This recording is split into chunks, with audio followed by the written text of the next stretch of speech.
Почти на 16% подорожала гречка в Башкортостане с начала года. Об этом сообщили в Минторговле. Рост может продолжиться и в ноябре на 20%. Российские производители крупы распространили ритейлу письма, в которых указали причину. Увеличилась стоимость сырья и упаковки. Чего ждать, узнала моя коллега Екатерина Тимиряева.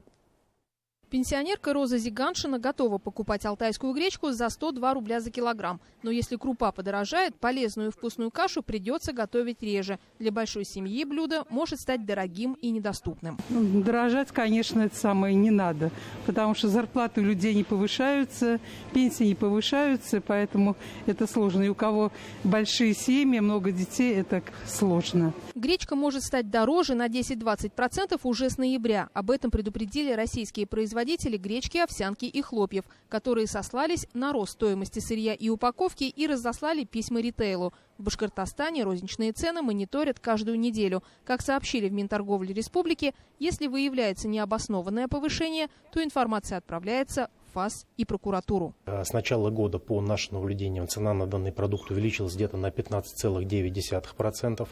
И на начало октября средняя розничная цена за килограмм гречневой крупы составляет чуть больше 90 рублей.